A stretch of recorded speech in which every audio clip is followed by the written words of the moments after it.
y para eso tenemos invitados e invitadas que vamos a ir presentando. Antes de ello quería comentar un poquito el contexto en el cual vamos a estar trabajando este tema y conversando, porque la derrota de lo que fue el bando republicano en la Guerra Civil Española provocó el asesinato, la persecución y el exilio de españoles que habían tenido algún vínculo con el gobierno democrático de España. Quienes pudieron cruzaron la frontera hacia Francia y se enfrentaron con duras condiciones de vida, y los que lograron exiliarse en América se refugiaron en países como la Argentina, Cuba, Estados Unidos y en mayor medida México. De esta manera comenzaba un largo y penoso destierro, y muchos españoles y españolas murieron en el exilio, y algunos lograron regresar recién a España tras la muerte de Franco, ¿sí? La dictadura franquista se apoyó en un bloque real de poder y generó un dispositivo de censura y persecución que le permitió imponer un filtro a la transmisión de la memoria. Por eso para nosotros y nosotras va a ser muy importante hablar sobre la transmisión de esta memoria perdida. Y esta violencia se transformó real y simbólicamente, que afectó a los hombres y también a las mujeres republicanas. Actualmente existen algunas normas sobre la memoria, por ejemplo, la Ley de Memoria Democrática, que se propone promover políticas públicas integrales sobre la memoria democrática, y aún resta dar un gran debate sobre su aplicación integral en la sociedad española, sobre todo en aquellos puntos que refieren a la verdad y a la justicia. Aún así es destacable que esta ley incluya entre las víctimas, por ejemplo, a las niñas y los niños sustraídos y apropiados, en tanto una forma específica de violencia contra las mujeres. Sin embargo, también es preciso destacar en esta introducción que existe una ley puntual sobre este tema que está pendiente de ser aprobada y que tiene por objetivo visibilizar y castigar esta forma de violencia, que es la Ley de Bebés Robados. Una ley que se tramitó en el año 2018, se volvió a aprobar en el 2020 y aún espera una sanción definitiva para su real ejecución. Cientos de miles de bebés han sido sustraídos y este hecho precisa ser tratado, por eso le vamos a dedicar un tiempo para conversar sobre esto. Y es por eso que hoy vamos a hablar sobre dictadura, memoria, bebés robados, en una semana importante, como fue el aniversario de la Segunda República Española, proclamada un 14 de abril de 1931. Ahora voy a presentar a mi compañero que va a estar conmigo presentando este debate, que es Luismi, quien inició recién la conversación, profesor de Historia y Lengua Castellana en un instituto de educación secundaria en Berlín, y es miembro del área de memoria histórica de Podemos Exterior. Así que, compañero, te doy la palabra para que continúes con el relato.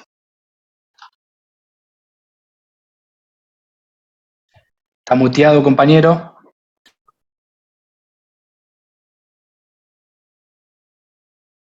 Está cerrado el micrófono.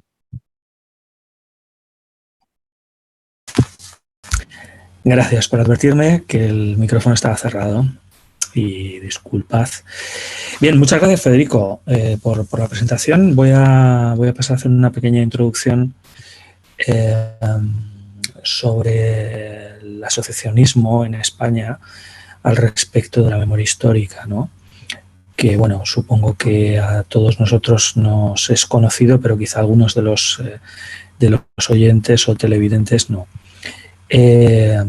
Precisamente Federico se ha centrado en la parte de la amnesia impuesta dedicada al exilio, que es una gran tragedia, pero sin embargo la tragedia que ocurrió en el interior, que fue la represión y los asesinatos de muchísimas personas, demócratas e inocentes, también fue silenciado. También una amnesia impuesta primero por el franquismo y luego ratificada por el pacto de élites de la transición, ¿no?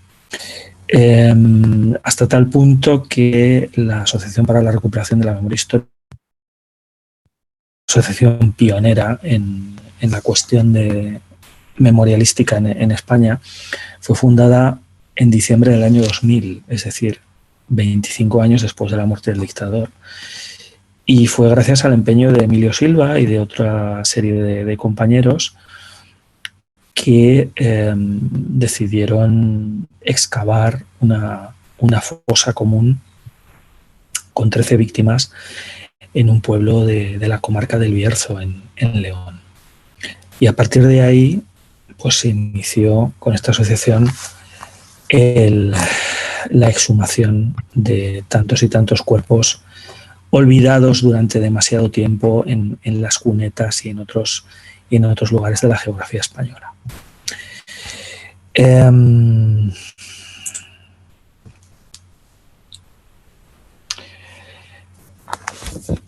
Y por tanto han intentado dar una pequeña algo de reconocimiento y dignidad a toda esta gente que ha estado durante tanto tiempo olvidada. Simplemente esto como pequeña introducción histórica, porque para eso están aquí los expertos y los invitados, el primero de los cuales es Arturo Peinado, que es presidente de la Federación Estatal de Foros por la Memoria, y al cual invito amablemente a que tome parte en el debate. Hola, ¿qué tal? Hola, buenas noches, buenas tardes. ¿Queréis hablar sobre algún tema concreto? Bueno, está pensado que al principio los invitados intervengan unos 5 minutos más o menos, ¿no? Y nos cuentes, pues, a qué os dedicáis, por ejemplo. Vale. Bueno, pues mira, la Federación Estatal de Foros por la Memoria es una federación de asociaciones. En estos momentos estamos 16, 15 en diferentes puntos del Estado español y de diferentes ámbitos, incluso algunas pequeñas y otras de carácter regional, e incluso tenemos un foro por la memoria con algunos compañeros en Argentina, ¿no? La federación pues, se dedica a diversas tareas. Nosotros nos definimos fundamentalmente como una organización política. Es decir, no somos simplemente una asociación de familiares, aunque en buena parte de los casos sí somos familiares, como en mi caso de víctimas directas del franquismo. Nosotros nos definimos como organización política, pero exclusivamente centrados, por supuesto, en políticas de memoria, en tema de derecho universal, de justicia transicional, todo ese tipo de trabajos, puesto que somos militantes de diferentes sindicatos y de diferentes fuerzas políticas de todo el ámbito, podemos decir, de la izquierda, del republicanismo hasta el anarquismo, pasando por el PC, por Podemos, por Izquierda Unida, por el Partido Socialista, hay un poco de todo, ¿no?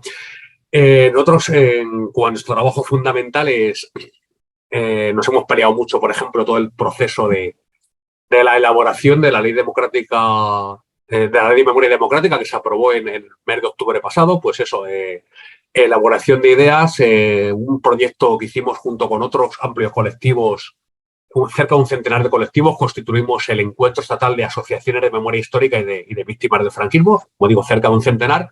Elaboramos una propuesta alternativa y después nos hemos trabajado con expertos en la cuestión de la difusión de nuestros planteamientos. Y como digo, capacidad de propuesta, nos hemos acercado a los partidos políticos que veíamos proclives al tema de la memoria democrática, lo que se llama el intergrupo de memoria del Parlamento.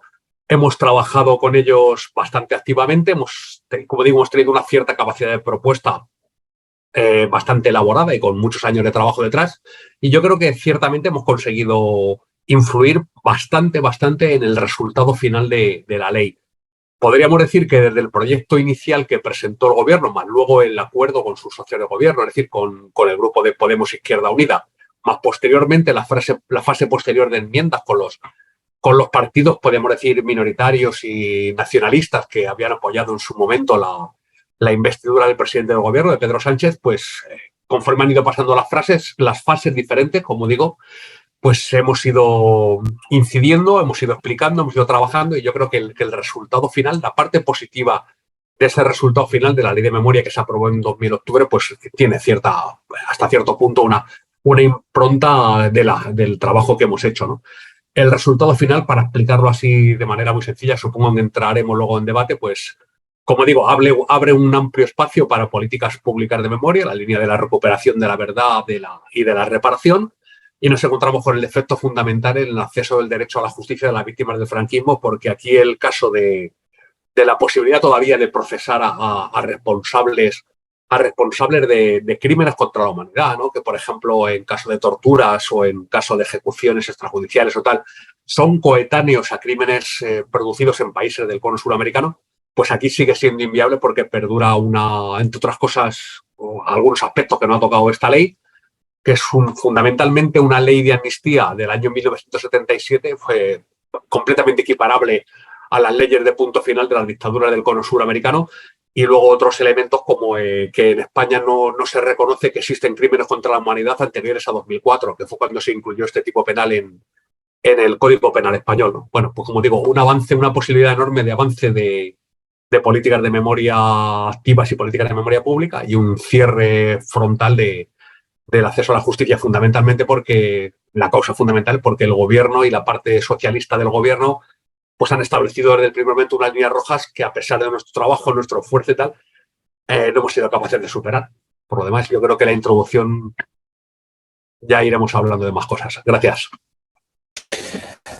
Muchísimas gracias por tu interesantísima presentación de vuestras actividades, y creo que después el debate va a estar muy bien, porque hay una serie de puntos fundamentales que creo que hay que debatir, ¿no? en las cosas que nos has comentado. Presentar a la segunda invitada, que es Pilar Navarro Rico.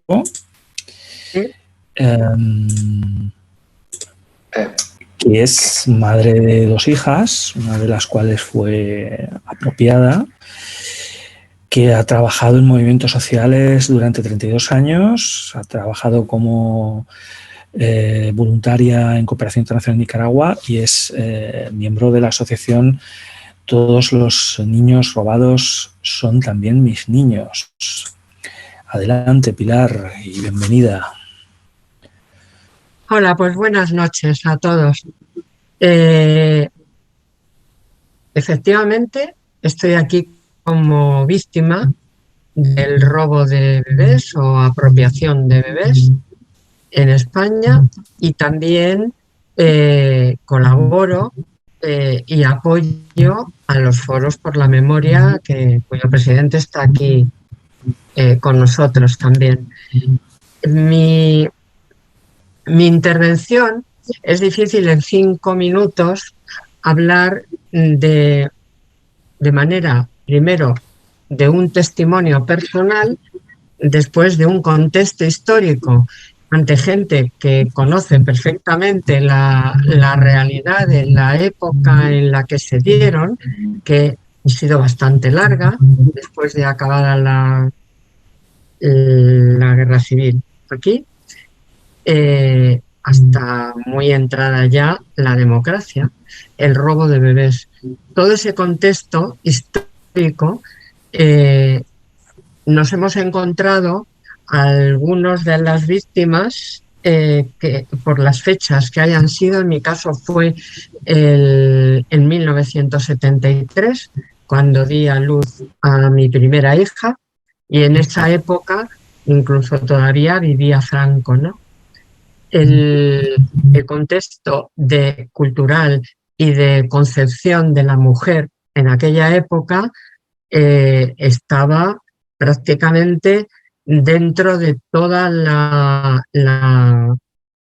las teorías del nacionalcatolicismo, y a la mujer se la veía como puramente reproductora de hijos y al mismo tiempo del régimen. Lo que puedo deciros es que son casos, yo podría generalizar desde mi testimonio al resto de los casos, porque en su mayoría se dieron de la misma manera. Empezó, básicamente fueron en hospitales, porque antes se daba luz en las casas, y en los hospitales empezó a darse todo este robo, tanto en hospitales públicos como privados. ¿Dónde se daba? Se daba donde tenían la gerencia y el funcionamiento de los hospitales órdenes religiosas, entre ellas las monjas de la caridad, ¿no? Se ha hablado mucho de algunos casos específicos de monjas, pero fueron varios, en los que les dejaron el camino, el régimen que regía en aquella época, les dejaron un camino abierto para organizar esa distribución de niños por todo el panorama dedicada a gente que quería tener hijos o adoptarlos. No había todavía la ley de adopción regulada.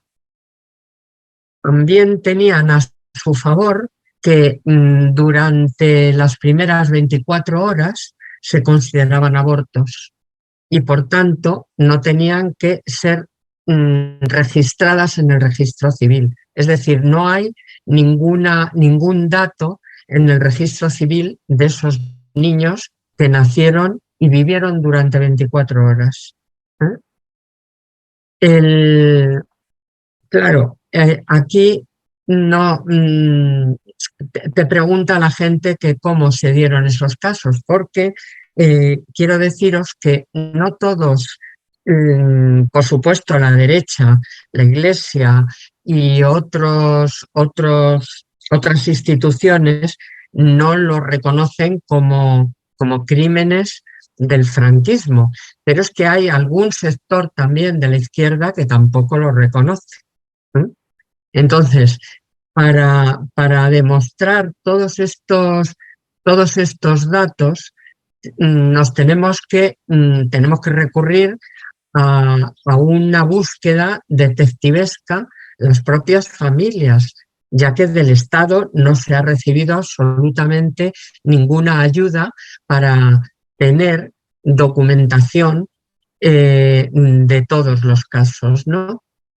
La única documentación que las familias podían tener era del hospital, y los hospitales, cuando por fin sabía la familia, porque había familias que supieron del robo en la propia fecha y en el propio año en que dieron a luz esas madres, pero en su inmensa mayoría fuimos convencidas, digamos, por el ambiente. No había nadie que pudiera desconocer o pudiera desconfiar de la clase médica ni de las monjas en aquella época. Era una cosa que te parecía imposible, ¿no? Entonces llegamos a convencernos de que nuestros hijos habían muerto. Hasta que en los años 2010-2011 el boom del destape, con documentos, con artículos que sacaban publicados, con libros que ya se empezaban también a publicar, y con las gestiones, con el apoyo grande que se recibió de algunos puntualmente periodistas, ¿no? Ahí empezó las familias a darse cuenta de que todas partían de hechos semejantes y condiciones similares. Es decir, no se preocupe usted, que eran las palabras clásicas, que esto está arreglado. Nosotros nos encargamos de todo. No podíamos ver a nuestros hijos nada más que en una incubadora. Y después la exhumación la hacían ellos. Así nos lo comunicaron en un mismo día. El impacto que sufre una madre que está dando a luz y que la suben a la habitación una vez que la han tenido al niño en el pecho y se lo retiran para lavarlo, se suben a la habitación y en la habitación la interlocución es a través de una monja.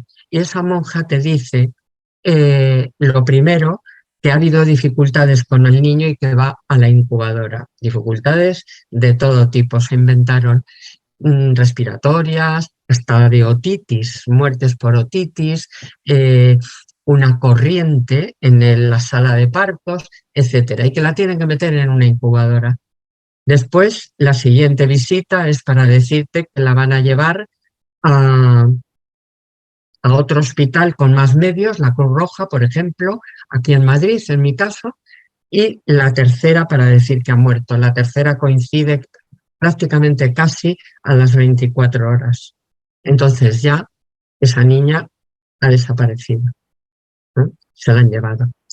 La gente se pregunta por qué no te diste cuenta y por qué a ti y tú misma, cuando ya en esos años que recuperas esa memoria, te preguntas por qué ha sido. Entonces hay de todo. Hay un perfil de víctimas en los que unos, en mi caso, pues soy hija y nieta de represaliados franquistas, antifranquistas, republicanos.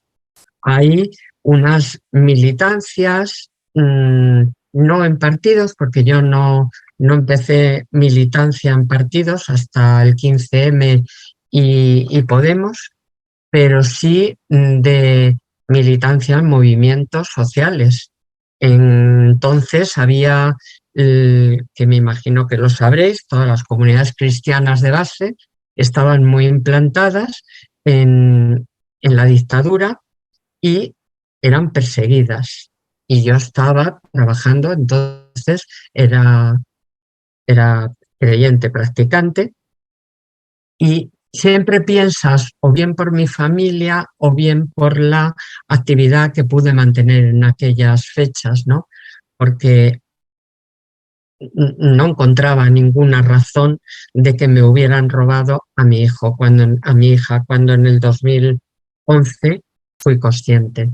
Digamos, no sé cómo centrarlo, porque podemos en el debate ir poco a poco en el perfil, en cómo, y sobre todo, lo que me interesaría es entrar de lleno en el tema de la ley de bebés robados, puesto que es la esperanza que hemos puesto, ya que los pasos por la justicia en España, todo el escalón hasta llegar al Tribunal Constitucional, todos aquellas familias que lo hemos recorrido, ha sido infructuoso, ha sido cerrarnos el camino de la justicia en España. Y por esos motivos, hemos tenido que recurrir, algunos de nosotros, a la justicia argentina, la conocida querella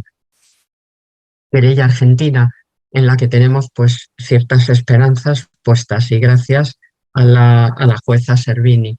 Pero el resto tiene que ser a través de la implantación de una ley aquí en España, ley que llevamos trabajándola todos los colectivos y desde mi asociación en concreto, trabajando conjuntamente también con CEACUA, con la coordinadora de organizaciones para la querella argentina,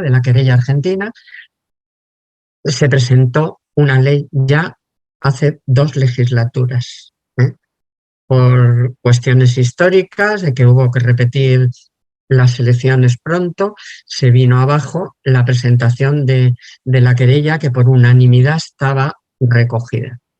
Y ahora estamos en la actual. Luego, si queréis, entramos en la ley, ¿no? Porque me he pasado de tiempo, supongo.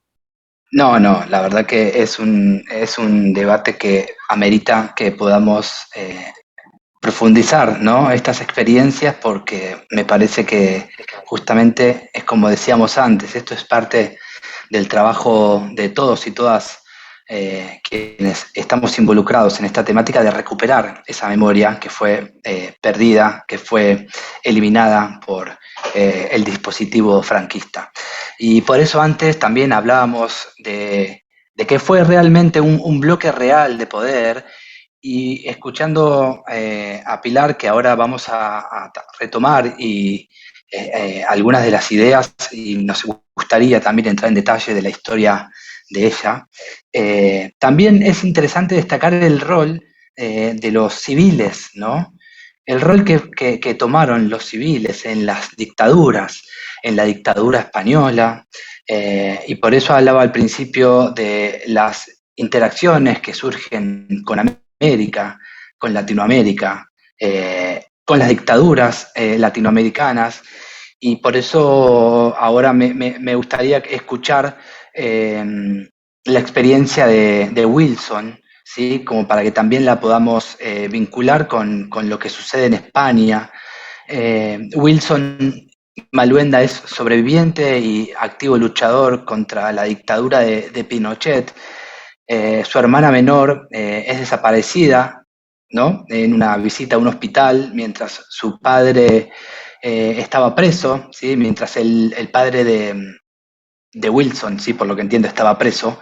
Eh, entonces, me parece interesante también hacer dialogar estas experiencias, ¿no? Que van surgiendo en contextos de dictaduras, que es donde se generan, ¿no? Este tipo de violencias. Así que le doy la palabra a Wilson. Muchas gracias, Federico. Bueno, voy a hacer, digamos, la exposición bastante breve para darle la discusión. La experiencia que tuvimos nosotros como familia, obviamente, de estar en un marco de golpe de dictadura, que fue el 11 de septiembre de 73, donde hubo mucha persecución con los militares en las calles, una situación de tensión, de miedo, o sea, un cuadro que conocemos ya de los tales libros rodados. Una cosa por otro lado, Wilson, perdón que te corte. Hay una interferencia, no sé si es en el micrófono, que se escucha bastante entrecortada la comunicación. No sé si soy yo o... Bien, ahí sí, el resto de los compañeros están diciendo ¿Me escuchan ahí mejor? Ahí se escucha mucho mejor, sí, gracias. Ok, perdón, ya cambié de dispositivo. Como les decía, se da en un marco, digamos, de mucha tensión. El caso particular de nuestra familia, en este caso de mi hermana Corina, de 3 meses. Voy a relatar bien corta la historia. Había enfermado, mi madre entonces se la lleva al hospital. Estamos hablando de octubre del 73, o sea, la dictadura había recién llevado 4 semanas en curso y estaban persiguiendo por todos lados personas. Desaparecían personas todos los días. Mi madre lleva a la niña al hospital para seguir buscando a mi padre, que se encontraba detenido, lo supimos después, en el regimiento militar de La Serena, también ahí con muchas, digamos, torturas, como con mucha gente que estaba detenida y también con siempre el miedo de haber sido fusilado por el general Ayano Stark, que estaba haciendo su curso, digamos, de exterminio en el norte y en el sur del país. Bueno, entrega a la niña al hospital y sigue buscando a través de la vicaría, o en este caso del arzobispado de La Serena, que nos ayudaba en cierta manera a los principios para ayudar a encontrar a los familiares detenidos desaparecidos. Y se va a La Serena y al día siguiente, en eso entonces, cuando uno entregaba personas o bebés en el hospital, no podía ingresar al hospital como se hace hoy en día, que es más usual, se entregaba el niño y estaba prohibición de entrar, y al día siguiente la va a retener y le entregan a una niña muerta. El caso fue de que no se la entrega el personal médico, sino que se la entregan los carabineros y le dicen que tienen que enterrar a la niña lo más rápido posible porque es hijo insubversivo, si no la familia va a tomar las consecuencias directamente. Entonces, bueno, mi hermano le queda otro que en ese entonces se velaban todavía un ritual, digamos, de despedida en la casa y entierra a la niña en el cementerio cercano. Sigue buscando a mi padre, finalmente después de un par de meses aparece mi padre sobreviviendo o sea, no fue ejecutado por la caravana de la muerte de Sergio Ayano Stark. Bueno, hay un vínculo aquí interesante que en ese entonces el jefe, comandante en jefe del regimiento donde estaba detenido mi padre era el general Cheire, que años después se transformaría en el general comandante en jefe del ejército chileno. Y también tiene vínculos o hay dudas y hay juicios pendientes contra él del caso argentino de Lecherman, a lo mejor Federico lo conoce, que también estaba en La Serena cuando estaba detenido mi padre, cuyos padres fueron asesinados, fusilados directamente en La Serena y él fue entregado precisamente a un monasterio de monjas que los trasladan a la Argentina. Eso también se entera muchos años después. En fin, sobrevivimos, digamos, a toda esa, digamos, esa peripecia, digamos, del tiempo post-golpe. Salimos al exilio por una ley de extrañamiento que, a base de la presión internacional, también de Cruz Roja, permitió a mi padre salir de la cárcel y extrañarnos, digamos, en el exilio en Alemania, donde crecimos 10 años. Y después, ya cuando ya se veían, digamos, el hundimiento de la dictadura y el retorno a la democracia con todos los procesos de protestas y un montón de, digamos, de paros generales en Chile, que estaba el caos. Al final pudimos regresar a Chile con un permiso de regreso en el año 87. Y bueno, este tema para nosotros estaba en cierta manera saldado, no era que un tema que estaba pendiente permanentemente. Recién cuando mi hermano, Eliezer, digamos, reconocido psiquiatra famoso en Santiago, se da cuenta después de ese estudio de medicina, se solicita, digamos, ver el acta de difunción de nuestra hermana y se encuentra con que ese acta no está. Y eso ya aparece con eso como una duda, porque al final le dan el certificado de difunción donde sale una explicación bastante rara. Yo no lo puedo repetir porque yo no soy médico, pero él lo puede digamos, explicar mejor en ese caso, pero de todas maneras no coincide con un cuadro, digamos, que termine en morir, en cierta manera.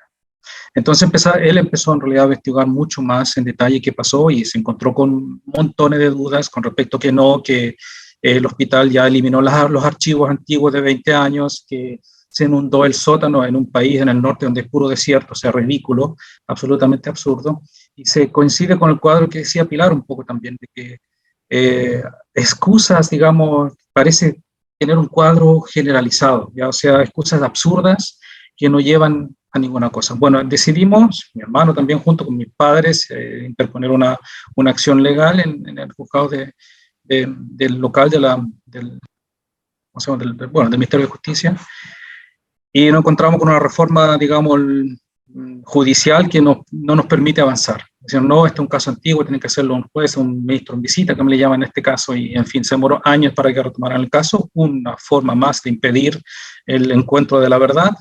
Finalmente lo toma un juez y decide años después, en el año 2012, exhumar al cadáver de mi hermana para ver si realmente coincide con la historia que se habían contado. Curiosamente, esta exhumación se da a cabo en Ovalle, en la ciudad de origen, y no se puede identificar a base por el tiempo ya pasado, transcurrido, y bajo mi percepción personal tampoco, porque no hay mucha intención tampoco de encontrarlo en realidad, porque habrían otros métodos más, digamos, científicos más avanzados que podrían permitir sí que realmente eso. O sea, hasta el día de hoy tenemos esa duda si que realmente se debe que nosotros tuvimos que enterrar, es realmente la persona o nuestra hermana, o esta hermana ha sido intercambiada con un bebé que ya había fallecido y ha sido secuestrada. Bueno, ese, digamos, el caso que hasta el día de hoy sigue pendiente y han pasado 6 años sin que la última vez se haya reportado algún juez dándonos explicaciones o explicándonos. Al final, por la base de la investigación de mi hermano, pudimos encontrar a la doctora que estaba a cargo en ese entonces, en ese día también de turno, que se llevó absolutamente en dar testimonio y confirmar algo. O sea, algo dudoso hay también en esa parte. Encontramos los números de los carabineros que entregaron al bebé, que uno ya había fallecido, el otro no sabemos dónde está. O sea, pudimos reconstruir algunos casos, a pesar de que habían pasado y ahora por el momento ya son 50 años que han pasado, que se hace muy, muy difícil ya encontrar, digamos, testigos, en fin. Reconstruir el caso y sabemos que de todas maneras hay algo turbio detrás. Curiosamente, volviendo de vuelta al tema del general Cheira, yo no digo que sea él el responsable directamente del caso pero en su entorno hay muchos casos que son de dudoso origen cuando él estaba a cargo del regimiento de ahí en La Serena, porque él no era comandante en jefe, sino que era, bueno, cualquier militar oficial de ahí que estaba a cargo de eso. Y de hecho yo, digamos, lo que sí podemos culparlo es que en todo caso no hay ninguno que no tenga manos manchadas, que estaban a cargo en esos años en los regimientos porque estaban llenos de prisioneros y los fusilamientos fueron a Vox Populi. Bueno, ese es el cuadro, digamos, más o menos histórico del cual nos estamos enfrentando, pero volviendo al tema del caso más judicial, como lo tomamos desde el punto de vista social político, es que el cuadro se parece como en muchos otros países igual también, que los gobiernos post-dictadura han sido negligentes y cobardes directamente para tomar estos casos directamente y aclararlos. De hecho, es más así, los gobiernos titulados incluso de izquierda han sido los más traidores con sus propias ideología política. Y en eso estoy acusando al Partido Socialista, como están en Chile, partido que se llama progresista, y yo me centro en el caso chileno, no quiero juzgar otros países porque no lo sé, pero me imagino que es algo parecido. Llegando una vez estos partidos, digamos, súper progresistas al poder, al final se les olvida de dónde vienen, se les olvida lo que han experimentado. Hemos tenido ahora caso en Chile del senador, uno de los senadores de hijos de socialistas de cuyo padre fue fusilado y ahora está aumentando la ley de permisión de carabineros para poder actuar de la forma que ellos quieren. Entonces yo entiendo que el poder corrompe a la gente, ¿ya? Y no solamente eso, sino que les permite también llegar a traicionar a su propio origen, digamos, social, ideológico, político, y eso es un tema bastante grave, para mí, en mi punto de vista. O sea que la esperanza, digamos, de justicia es bastante baja, bastante poca. Sin embargo, la lucha va a seguir, o sea, no nos dejamos tampoco defraudar por eso, porque creo que la motivación aquí es sencillamente algo bien simple, que es el ser humano, o sea, el valor de la vida. Porque estas señoras, estas señoras defienden la muerte, en cierta manera, y esa es mi percepción personal al respecto de eso. Y eso nunca puede ganar con respecto a lo que nosotros tratamos de lograr, que es defender la vida y defender la dignidad humana. Con eso te devuelvo, Bien. Federico. Bueno, muchísimas gracias, Wilson, también por tu testimonio, porque la verdad que son muy valiosos estos testimonios, escucharlos y poder debatir y entrar en contacto con diversas experiencias de dictadura, me parece muy enriquecedor. Y vamos a retomar este debate. Y por último quiero presentar a Eva, a la compañera Eva Alcázar, que es pianista hispano-mexicana, miembro del área de memoria histórica de Podemos Exterior, muy ligado al estilo español republicano en México, ¿sí? Donde se encuentra ella por familia, amigos y también por estudiarlo. Eva es comprometida con la memoria histórica y su proyección en la educación obligatoria en el Estado español. Así que la escuchamos a la compañera y, Luis, si te parece, iniciamos el espacio de debates, ¿sí? ¿Estás muteada, Eva?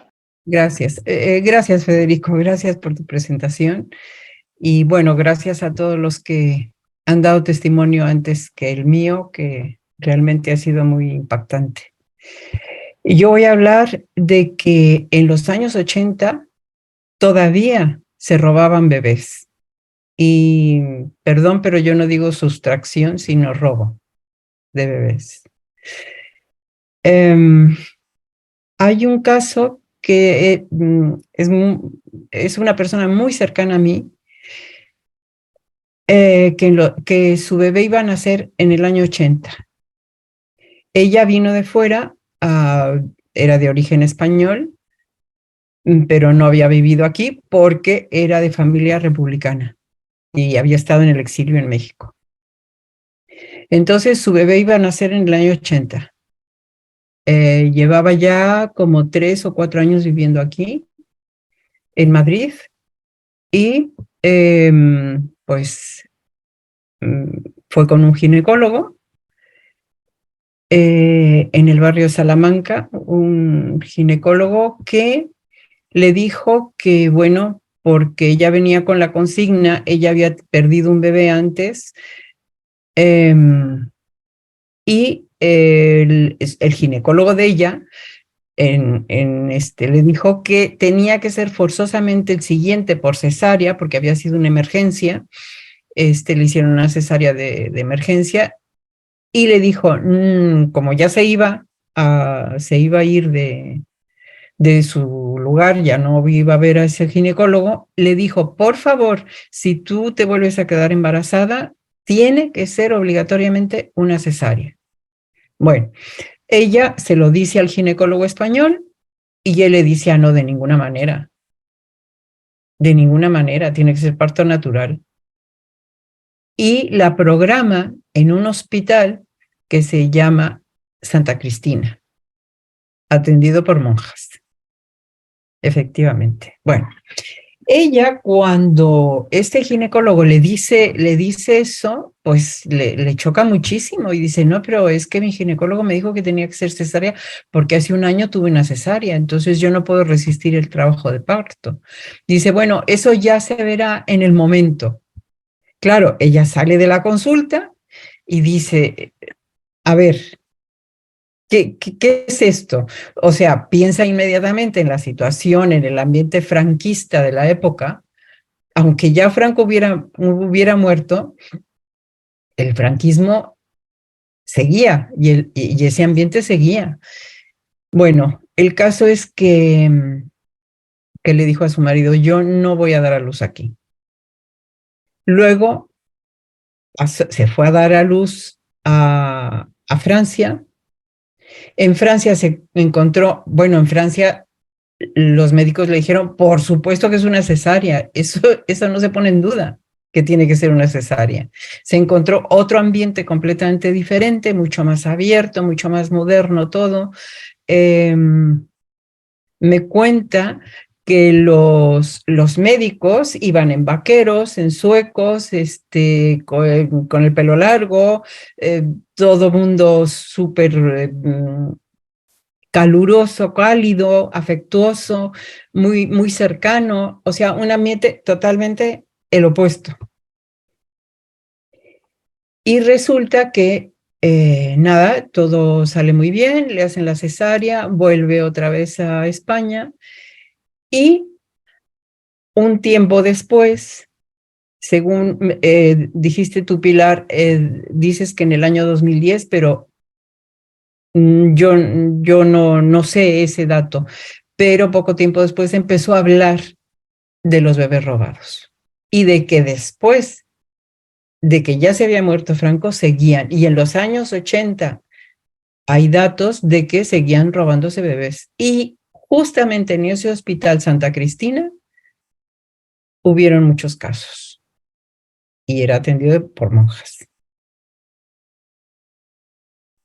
Entonces, claro, es terrible que años después de la muerte del dictador, esto hubiera continuado, se hubiera continuado la inercia del franquismo, que es lo que yo siento, ¿no? Yo le he dado esa forma de verbalizarlo, ¿no? Que continuó como una inercia el espíritu franquista y las costumbres.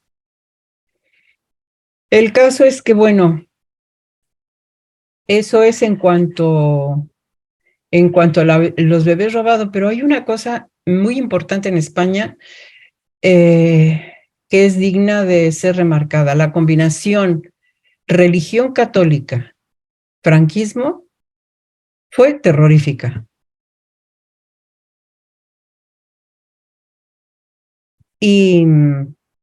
Y bueno, pues todo eso hay que seguir.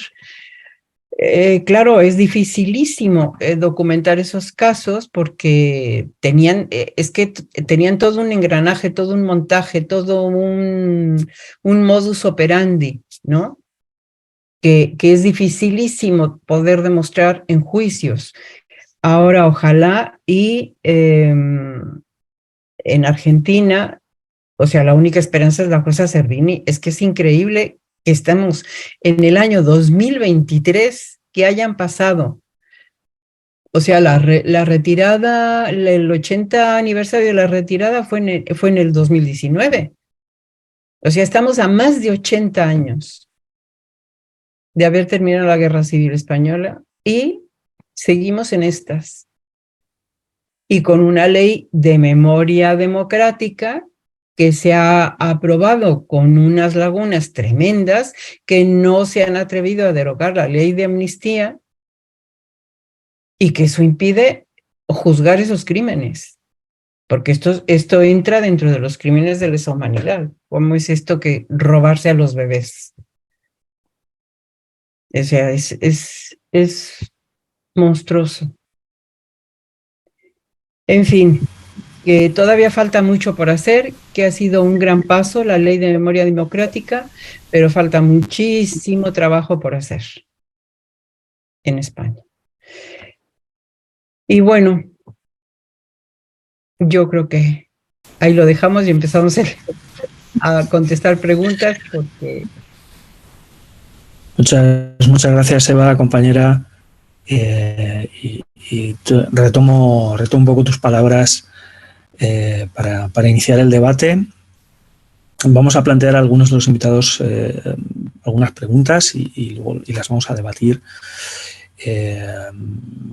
Primero, bueno, enlazando con lo que decías, Eva, no es sorprendente en realidad los problemas que hay en España para reconocer a las víctimas y para reconocer lo que fue la dictadura, porque al fin y al cabo la transición fue una obra maestra de la cuestión gatopardiana de cambiarlo todo para que todo siga igual. Las mismas élites siguen en el poder en España y son precisamente las que han establecido una serie de líneas rojas en la última ley de memoria, y quería preguntarle a Arturo, que es el que ha mencionado estas líneas rojas, ¿a qué se refiere exactamente? Es decir, ¿qué tipo de líneas no traspasables ha fijado el que, bajo mi punto de vista, es el partido de régimen por excelencia en España, que es el PSOE? Muchas gracias. Pues la verdad, Luismi, es que me acabas de contestar casi con tu intervención, prácticamente has contestado a la pregunta, ¿no? Vamos a ver. Nosotros siempre hemos considerado que hemos valorado que la impunidad del franquismo, la impunidad de los crímenes franquistas, era un pilar central y un pilar básico de lo que se va a llamar el régimen del 78, ¿no? Tenemos que tener en cuenta que desde los 47 años que han pasado, desde la muerte física del dictador, aquí no se ha cuestionado el franquismo y la impunidad de los crímenes franquistas en ninguno de sus modos y formas, ¿no? No se ha cuestionado, por ejemplo, el relato oficial de lo que fue el franquismo, ni siquiera el sistema educativo se ha cuestionado ese relato oficial que quedó ahí en el año 75 y que luego no se ha cambiado, ¿no? Se ha establecido una especie de manto de silencio y este tipo de temas ni siquiera se han tocado, con lo cual incluso vas hablando con las generaciones jóvenes y siguen defendiendo algunos de esos mitos franquistas que los historiadores se han cargado y que han demostrado que son absolutamente falsos y, sin embargo, siguen siendo para buena parte de la sociedad un lugar común y una explicación convincente, ¿no? La impunidad, como has dicho tú, como has acabado diciendo, la impunidad no es solamente la impunidad criminal de los crímenes de las torturas, de los asesinatos, de las desapariciones forzadas, ¿no? Sino que aquí hay apellidos en la policía, en el ejército, fundamentalmente en la política y de manera central en la judicatura que se siguen repitiendo desde el inicio del franquismo hasta la actualidad. Por lo tanto, nosotros siempre decimos que aquí hay 3 o 4 generaciones de las élites, lo que has dicho tú, de las élites actuales dentro de la democracia española, de las élites políticas y de las élites económicas y élites sociales y empresariales, que son herederas del franquismo, que se beneficiaron de la represión salvaje que hubo contra la clase obrera, que fue derrotada por el franquismo, y cuando con el fin de la República, y que luego se beneficiaron también de la corrupción intrínseca con el régimen franquista, ¿no? Eso no se ha cuestionado y por eso yo creo que son las líneas fundamentales, plasmadas, como he comentado antes, en la no anulación de la ley de amnistía o en otra serie de aspectos legislativos que han impedido que el tema en el último debate y en la aprobación del texto final de la Ley de Memoria Democrática no se tocasen esos temas, ¿no? Y yo quiero recordar como un elemento central que cuando en los años 80 y 90 los dirigentes políticos españoles iban a América Latina hablando de transición exportable, de que había que exportar el modelo español de transición y que era válido para toda América Latina, en el fondo de lo que estaban hablando era exportar la impunidad criminal y la impunidad política y social de las élites. Ese es el elemento central. Y una pequeña anécdota a raíz del tema de los niños robados, puesto que también Eva, por ejemplo, ha comentado algún tema, ¿no? Yo creo, simplemente la voy a contar porque me parece significativa. El año 69 nació mi hermana en el hospital La Maternidad de O'Donnell de Madrid y mi madre recordaba que al poco de nacer estaban 4 compañeras en una sala a punto de nacer los niños y tal. Y de pronto se acercó un médico a la puerta y le dijo a la monjita, ¿qué tal? Dice, ¿se puede usted ir? Que ha sido una niña. Y mi madre tenía muy claro que el encargo que tenía el médico era un niño. Que si mi hermano hubiese nacido niño, aquella noche hubiese desaparecido, porque al día siguiente una de las compañeras, la primera que tuvo niño, el niño desapareció. Y se dio por muerto, ¿no? Entonces, a lo que voy, y como enseñanza, yo creo que Pilar estará de acuerdo conmigo, yo creo que eso demuestra que a pesar de que no es lo mismo, por ejemplo, el caso de las mujeres republicanas presas en las cárceles en los años posteriores a la guerra, a que les robaban directamente a los niños, ¿no? Ese tipo de robo de niños en los años 60, 70 tiene un claro componente de represión franquista y un claro componente de clase. Decía mi madre, claro, ¿cómo íbamos nosotros a denunciar a un médico o a denunciar a las monjas? Si nosotros éramos de una familia con varios fusilados, tenías un tío detenido porque era fundador de comisiones obreras y estaba preso y tal. Y dice, ¿cómo íbamos nosotros a denunciar a un médico o a una monja? Si los que hubiésemos acabado en la cárcel hubiésemos sido nosotros. Y simplemente lo dejo ahí. Gracias. Bueno, gracias, Arturo. Tremendo, ¿no? Escuchar estas experiencias, la verdad que es tremendo. Me gustaría retomar una pregunta que nos hacen quienes nos están siguiendo por los diversos canales que estamos haciendo la transmisión, sobre todo desde el canal Twitch. Agradezco y aprovecho el momento para felicitar y agradecer a quienes están por detrás en la técnica, facilitando también este trabajo.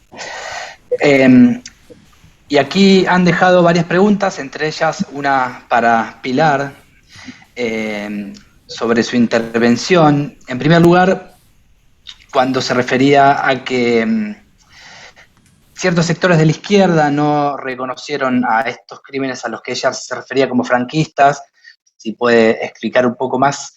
Y agrego yo también, por este comentario que hacía Pilar, sobre todo mirando hacia la Argentina, ¿no? Creo que la Argentina es exponente en lo que sería memoria, verdad y sobre todo justicia, y vinculado a estos temas. Ustedes seguramente saben que en la Argentina también ha sido muy común lo que fueron la expropiación de bebés, sobre todo en la dictadura, en la última dictadura militar. En la Argentina actualmente, si no me engaña la memoria, en diciembre del año pasado se restituyó al nieto número 132, ¿sí? Que esto tiene que ver con recuperar la identidad, y la identidad no es solo un nombre, sino que la identidad es una historia, es la memoria a lo que estamos intentando referirnos hoy. Entonces, la pregunta para Pilar que yo le agrego, vinculada también a la pregunta que le hacen en el chat, es, bueno, ¿cuál es el vínculo con la Argentina desde este lugar, ¿no? Desde mirar también a las políticas que se aplican en este país?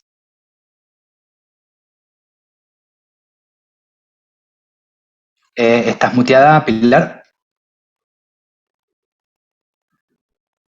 A ver, ¿estás muteada todavía? Lo tengo, Ahí está, lo tengo. perfecto, gracias. Sí.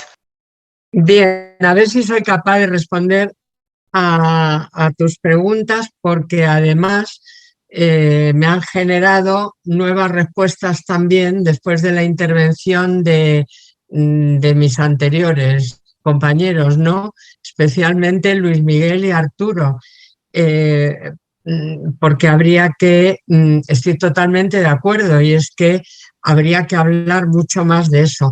Respecto a la primera pregunta que me haces de que ha habido que incluso en sectores de izquierda no han llegado a comprender que los crímenes de lesa humanidad por el robo de bebés se ejecutaron y se hicieron en una época franquista, pero es que después esa misma trama reprodujo, como hemos visto, en la judicatura, en todos los estamentos, la misma ideología. Entonces, sea antes de la muerte de Franco o después de Franco, eso, por lo menos las víctimas lo consideramos como crímenes del franquismo, y no hay, además, en la búsqueda diferencia alguna con otras víctimas del franquismo. Simplemente porque buscamos lo mismo, ¿verdad? Justicia y reparación. Simplemente nos puede diferenciar la especificidad del robo, de las pruebas que tenemos que buscar, etcétera, del tipo de cuestiones jurídicas. Simplemente lo demás nos sentimos víctimas por ello. ¿Qué tipo de perfil tenían las víctimas del robo de bebés? Pues algo han hablado Arturo en concreto, mayoritariamente eran clase trabajadora, con frecuencia familias de represaliados del franquismo, otros trabajadores con escasos recursos, mujeres solteras. Para la Iglesia y la moral cristiana, pues era motivo suficiente, ¿no? Y Había algunas con falta de experiencia, matrimonios o jóvenes que no podían imaginarse que pudieran robar un hijo, un médico o una monja. Y desde luego lo que es evidente es que no se han encontrado, de lo que tenemos nosotros información, mujeres de clase alta y media alta. Eso es uno de los datos, ¿no? Luego hay una cosa, y me ha gustado mucho que se hable, ¿no?, de las líneas rojas que traspasaron y que el partido del régimen actualmente no va a consentir que se traspasen. Y quiero comentar que precisamente nuestra inquietud en mi asociación y en otras también es el tema de que se apruebe esta ley. Esta ley estaba por unanimidad aprobada por todos los partidos en la anterior legislatura. En esta legislatura se ha vuelto a presentar y lleva 2 años con enmiendas. 2 años. Cuando, digamos, los tiempos que puede ser para recoger enmiendas y someterlo luego ya a discusión de aprobación, pueden ser 1 o 2 meses. En el caso este es evidente que quieren retrasarlo. Y que hemos llegado ya a una situación en la que todos han presentado enmiendas, menos el Partido Socialista Obrero Español. Finalmente ha presentado un proyecto radicalmente distinto al que han presentado las víctimas a través de CEACUA, y han aportado todo el resto de partidos sus enmiendas. Qué casualidad, Partido Socialista no quiere la consideración de víctima, sino de afectado en su borrador de ley. Un afectado de que yo soy víctima de una atrocidad y jurídicamente se supone que hay cometido un delito. No quiere. Eso habría, según ellos, que quitarlo. Habría también, por otra parte, que renunciar a la justicia por esa vía. Perdón. Había que,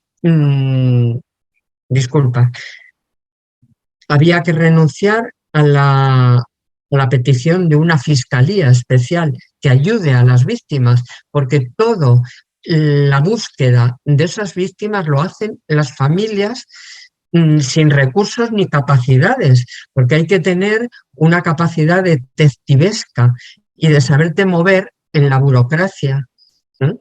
Eso lo podían hacer, y la ley precisamente que se pide es también con la constitución de una fiscalía especial. Pero es que todos estos pasos no los quiere dar el Partido Socialista, y estamos ya ahora recientemente en una reunión que se ha tenido con diferentes partidos que ya han entregado sus aportaciones, incluido el Partido Popular, incluido. Está más proclive allá la ley que el Partido Socialista, que no nos recibe. Estamos solicitando a Pachi López del PSOE que nos reciba 4 veces ya. Vale. Por eso reitero lo que se ha manifestado aquí. La línea roja está aquí. Ha estado en la Ley de Memoria Histórica, que no hay lugar para la justicia, y está en la Ley de Bebés Robados. No sé qué otra... otra pregunta me habíais hecho, pero me surge también ampliar el contexto histórico para que el resto de personas que no lo conozcan sepan que aquí hubo instituciones muy importantes, tanto de la Falange como de la Iglesia, en torno al tema de los bebés robados. Y el protagonismo que tuvo el auxilio social aquí en España fue enorme. ¿Y quién estaba al frente de esa institución del auxilio social que controlaba todo el Estado, donde le venían niños de Canarias y los llevaba para Bilbao? Y de Bilbao salían del puerto y se los llevaban no sé a dónde. ¿Quién estaba? La que fue mujer de Onésimo Redondo de la Falange, Mercedes Sanz Bachiller. Es importante saber esto, es importante saber el protagonismo que tuvo también centros, institutos como el Patronato de Protección de la Mujer, protección entre comillas, que hubo, que lo que hacía era perseguir y vigilar a mujeres de dudosa moralidad. Y aquellas de dudosa moralidad las tenía en ese centro, daban a luz y esos niños desaparecían.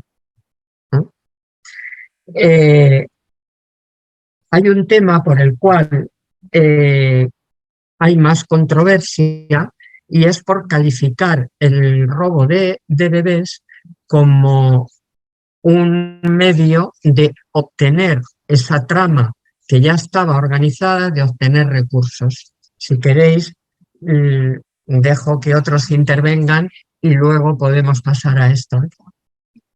Gracias. Muchas gracias, Pilar, por tu intervención extraordinariamente interesante, mencionando a figuras importantes del régimen. Probablemente se puede hablar también del lucro, ¿no?, de todo este tema, además de cuestiones ideológicas. No podemos dejar de mencionar al infausto psiquiatra Vallejo Nájera, franquista, que hablaba del gen rojo, ¿no?, y que quizá que a los rojos había que también depurarlos y de cualquier forma y manera desde niños, ¿no?, y educarlos de otra forma. Pero ahora quiero hacer una pregunta a Wilson, o bueno, más bien una reflexión de uno de nuestros oyentes, que afirma, dice que fueron robados más de 20.000 y dice que en Chile ha existido un ocultamiento generalizado por parte del Estado, independientemente del partido que haya estado en el poder, como ya comentaste al principio de tu intervención. La cuestión es si realmente solo personas, y creo que es lo que le interesa a nuestro oyente, si solo personas a título individual pueden investigar todas estas desapariciones, a pesar de los obstáculos que pone el sistema y la política imperante en Chile, ¿no? Si hay algún otro tipo de ayuda o de solución. ¿De acuerdo? Adelante, Wilson.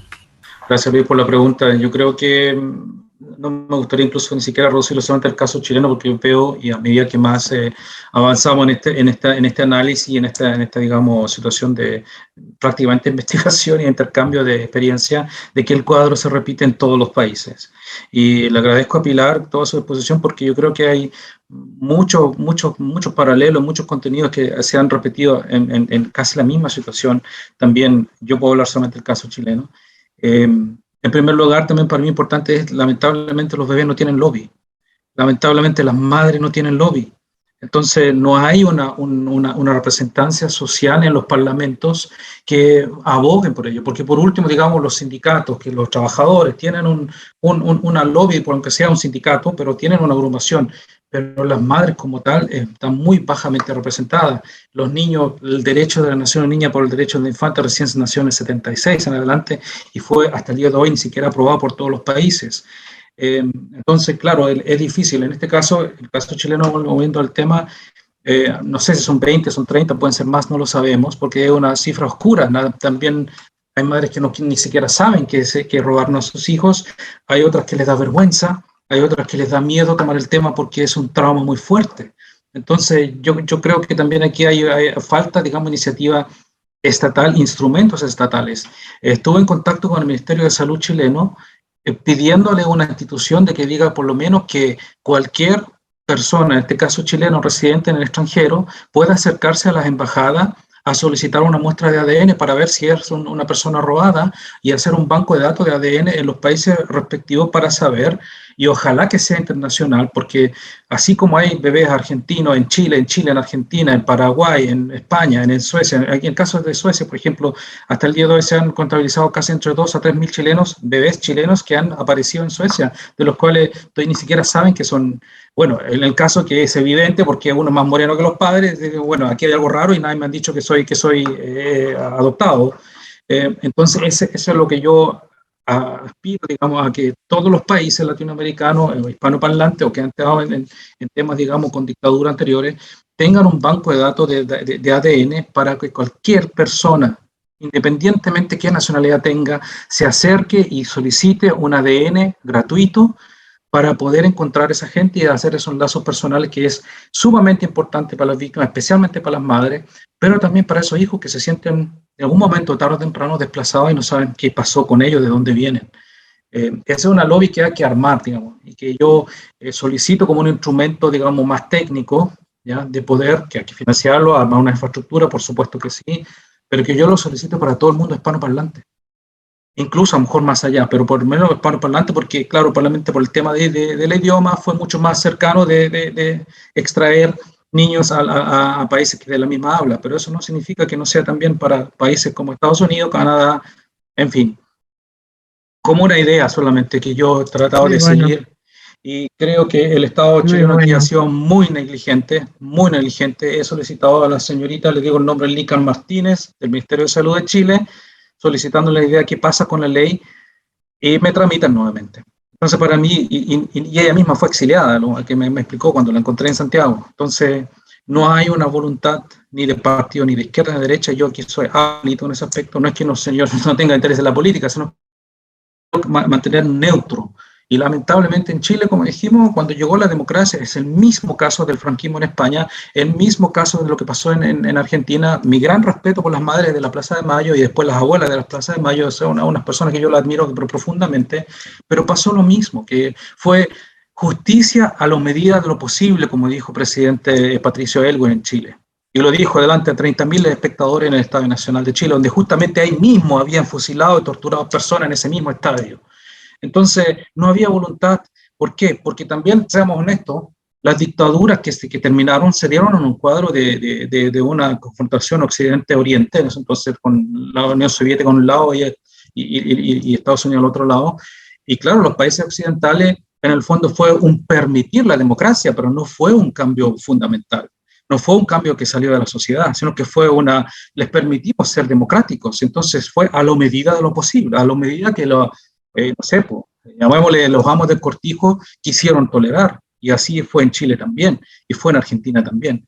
Entonces, claro, es una lucha que no se ha terminado, porque estamos todavía dentro de la época, para mí entender, post-dictadura. Por eso que estamos en esta lucha que estamos ahora, porque no se bloquea. Y también las ambiciones que estamos con cuentos de los partidos de izquierda que llegan al gobierno, en casi todos los países, también latinoamericanos, se corrompen y no proceden, se olvidan de dónde vienen. Entonces, ojalá que existan mayores, digamos, lobby, volviendo al tema de las madres, una ley que proteja a las madres y que le dé el derecho a poder buscar a sus bebés. Eso sería también un tema para mí sumamente importante que queda un poco abajo de la mesa, porque las madres que sufrieron durante la dictadura casi nunca se las recompensó. A lo mejor hubieron programas de recompensación, y estoy hablando especialmente del caso de Chile, por la ley Valech, por ejemplo, o la ley Rettig, mayoritariamente gente que había sido detenida desaparecida o de gente, digamos, que ha sido torturada, pero las madres que quedaron afuera sufrieron mucho, tuvieron que velar por sobrevivir, sus hijos, en fin, trabajar en montones de cosas, y no existe ninguna ley en ningún país que yo tenga conocimiento que haya velado por una reparación y justicia para esos casos también, al margen también de los casos adicionales como los bebés robados, que también es un caso aparte.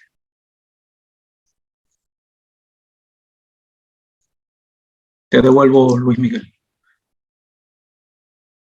Creo que Pilar quería decir algo. Sí, de lo que...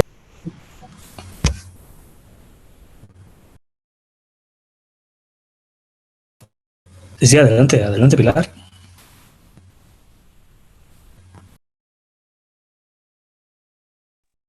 Perdón de No te nuevo. oímos, no te oímos.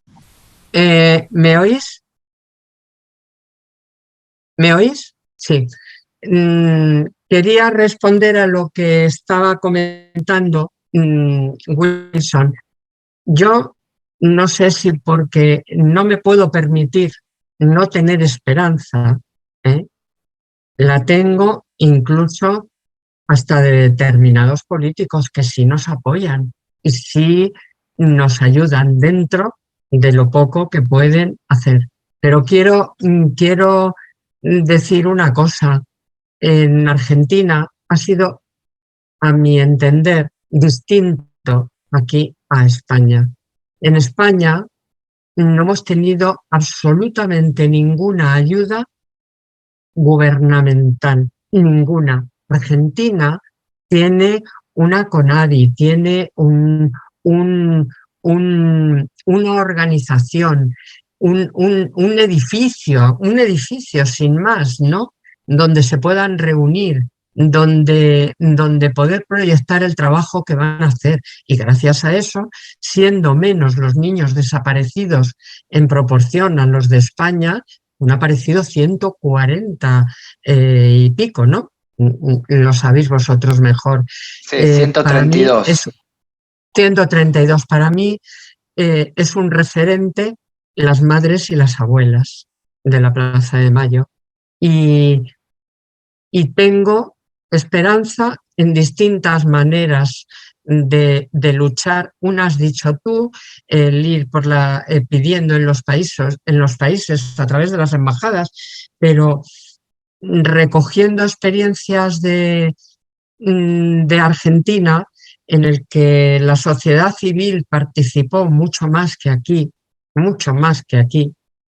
pues nos tenemos que lanzar a experiencias utilizando herramientas de denuncia muy diferentes ya, porque ya no tenemos ni la justicia, y herramientas como es el teatro, estamos empezando a experimentarlo. Llevamos un año, un grupo, que vamos a presentar un trabajo de un año, que sirva de herramienta de denuncia. Tenemos que imaginarnos todo tipo de posibilidades. Que esto es prácticamente imposible si no se saca la ley de bebés robados, pues evidentemente, pero al mismo tiempo estamos queriendo que las generaciones más jóvenes sepan cuál fue la historia de este país y qué hubo, porque se habla, vuelvo a sacar el tema, se habla de un beneficio económico, que fue una trama puramente para recoger dinero, y eso no es cierto. Ha habido, ¿cómo no? No se va a negar. Conocemos casos de que ha habido dinero por medio, pero lo fundamental es no descontextualizar los hechos, ¿no? Y los hechos están clarísimamente dirigidos, ¿no? Y además fueron de carácter político, de carácter de violación de derechos humanos, fueron delitos de género, un odio de género. Habéis nombrado al doctor Vallejo Nájera. Todas esas teorías eran enloquecedoras, ¿no? Y se la consideraba a la mujer únicamente como reproductora. Si eso no es delito de género, que no podía participar en nada, tenía que pedir permiso al marido, al padre, y para salir de este país. En fin, creo que todas esas cosas conviene saberlas. Y yo soy de las que piensa que la gente joven es a la que nos tenemos que dirigir.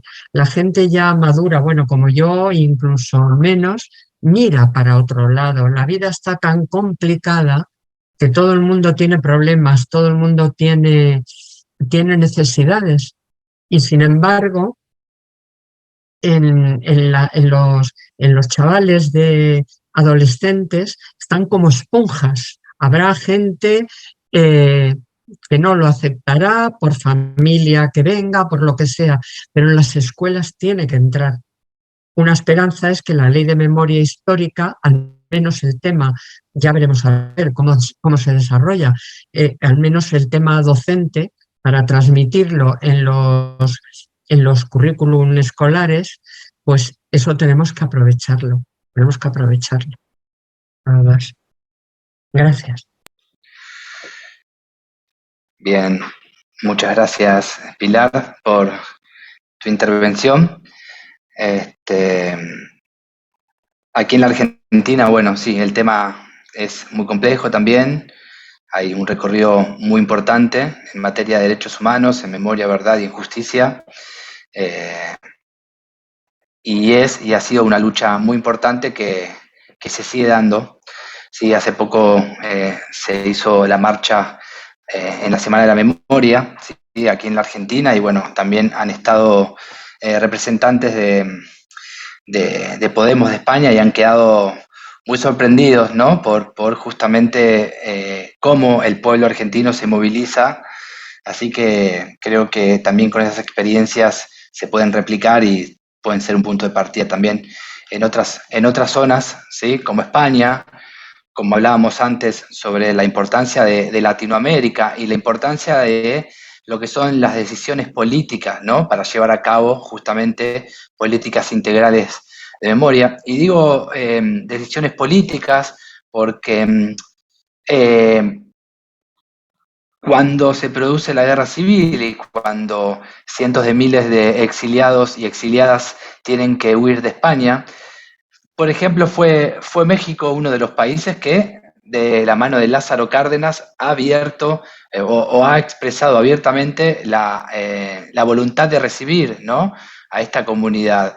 Entonces, también quería ver si Eva podía hacer alguna reflexión con relación a justamente cómo se vive en la actualidad desde México también.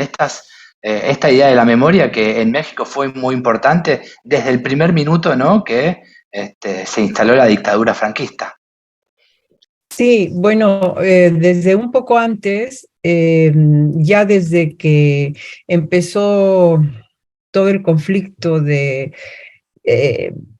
cómo se juntaron todas las grandes potencias con la no intervención.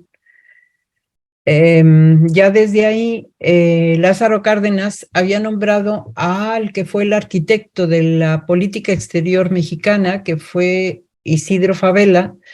Él ya había estructurado la política exterior mexicana desde su colaboración con Venustiano Carranza, que fue durante la época de la Revolución Mexicana. A él lo volvió a contratar Lázaro Cárdenas porque necesitaba un embajador muy potente en la Sociedad de Naciones. Entonces lo mandó a la Sociedad de Naciones y desde la Sociedad de Naciones él fue sumamente vehemente en su defensa de la República, más allá incluso de Bayo, que era el representante de la República Española en la Sociedad de Naciones. Es increíble el intercambio epistolar que hubo entre Lázaro Cárdenas y el embajador en Ginebra, en la Sociedad de Naciones. Ahí se puede ver cómo al estar intercambiando reflexiones, como el meollo, ¿no? de lo que pasó en ese momento hasta que ya estalla la contienda. Y como ellos defendieron la República, y dice, bueno, no la vamos a defender más que el propio Azaña y que el propio Bayo. Nosotros, ¿no? Bueno, paralelamente a esto, llega un enviado de Negrín a México y Lázaro Cárdenas le dice, dígale usted, por favor, al doctor Negrín que en caso de que se pierda la guerra, de que la República pierda la guerra, México será una patria para los para los derrotados, para los republicanos. Y así fue. El embajador, inclusive uno de los embajadores de México se está repitiendo, ¿no? La voz. No sé, alguien no está muteado. Ahí está, ya está resuelto. Gracias, Eva. Gracias a ti, Federico. Bueno, yo creo que esto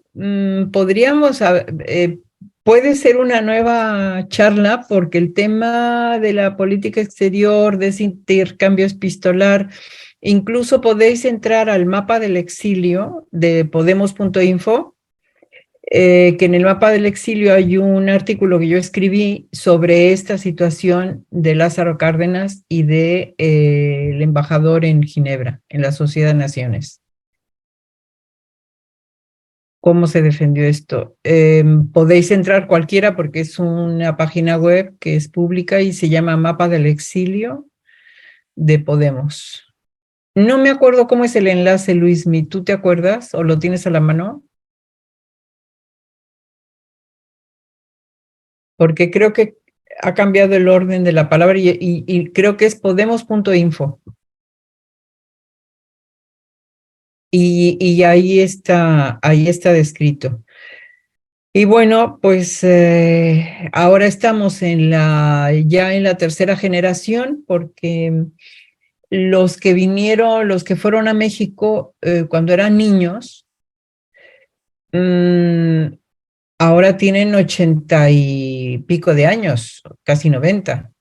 Y entonces ahora quedan los nietos de los exiliados.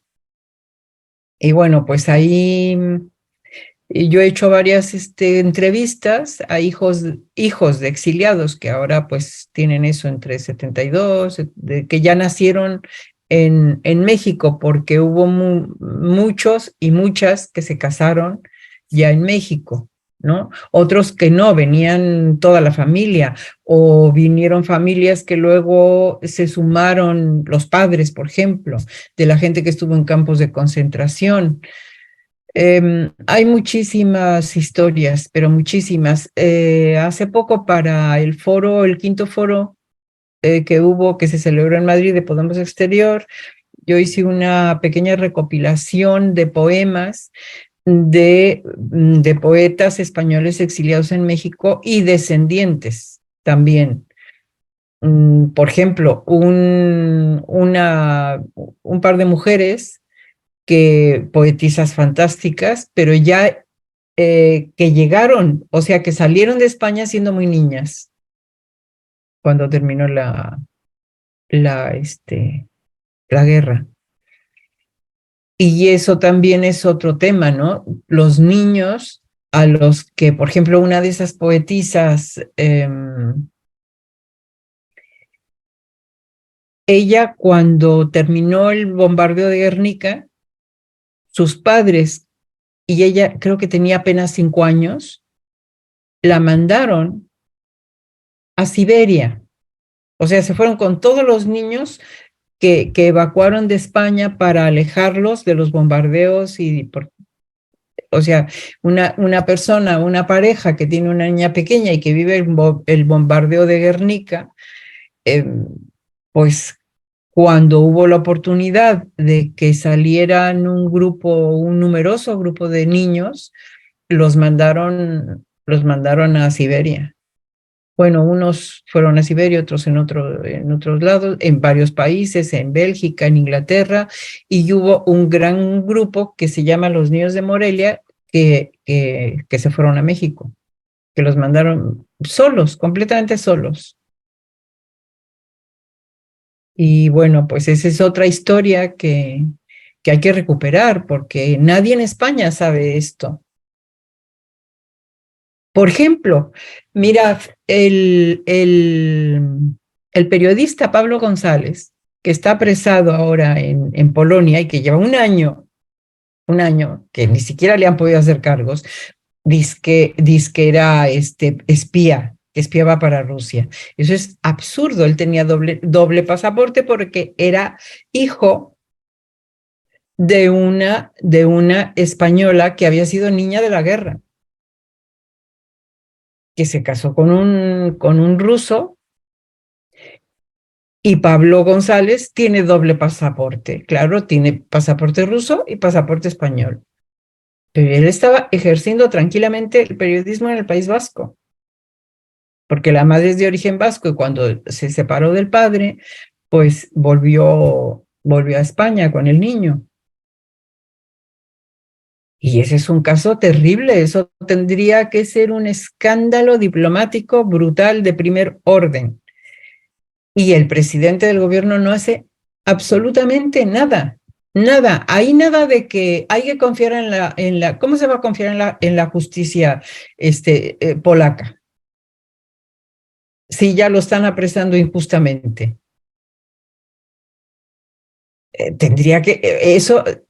La reacción tenía que haber sido fulminante.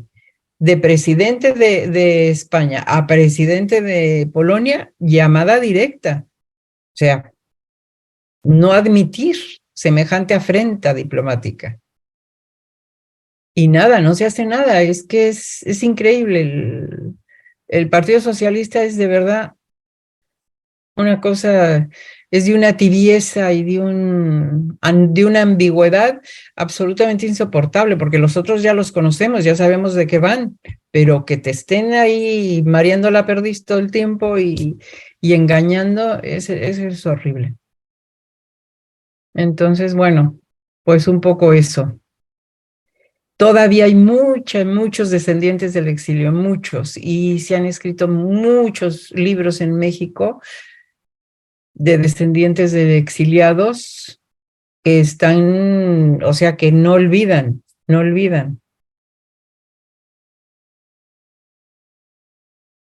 Una pequeña,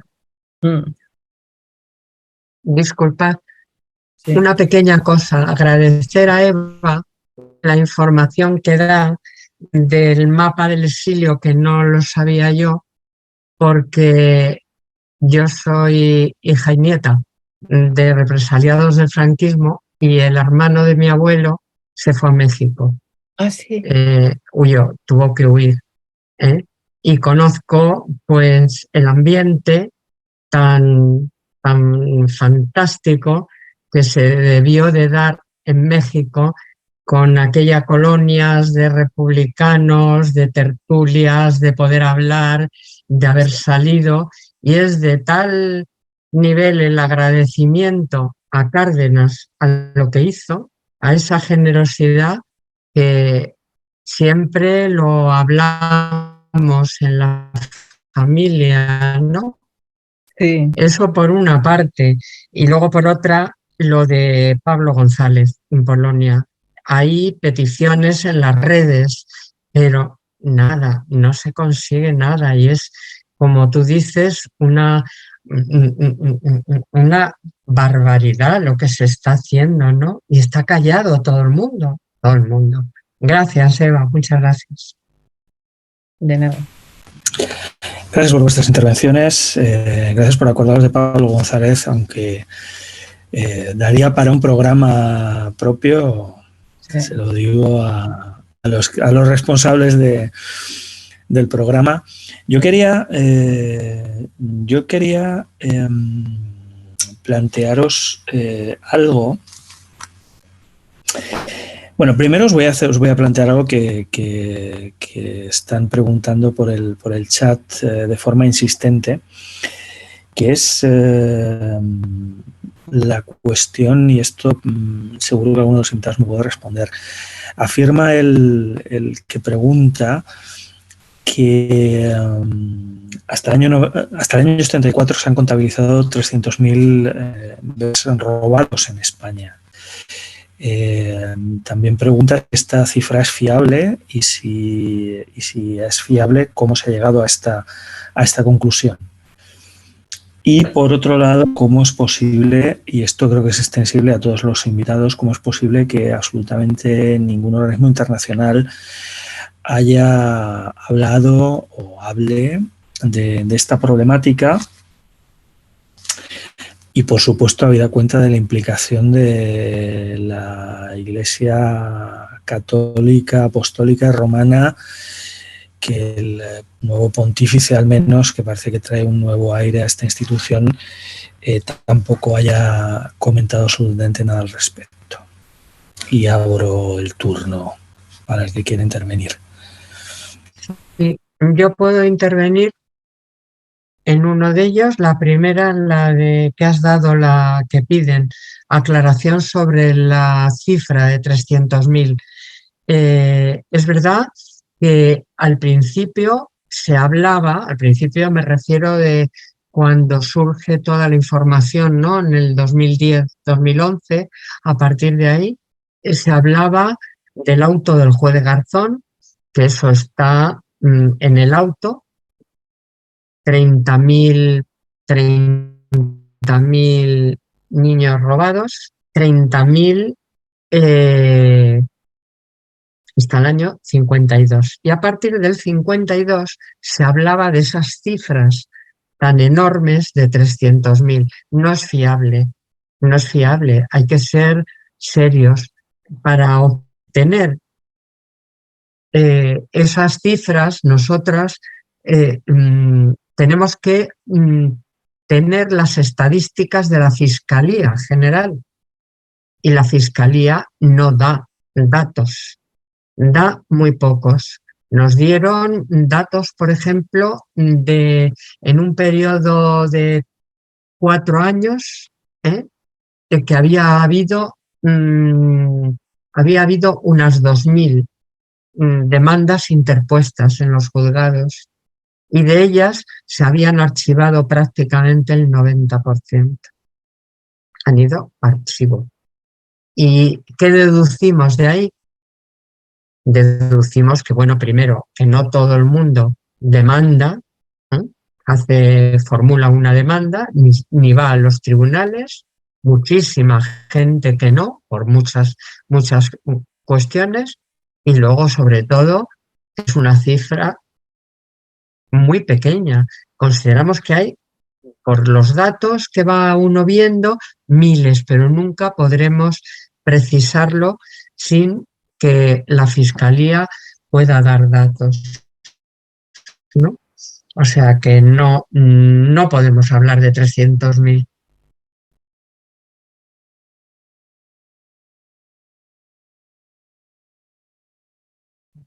Hola, ¿puedo intervenir para la segunda pregunta? Sí, vale. Tengo algún problema de conexión y tal.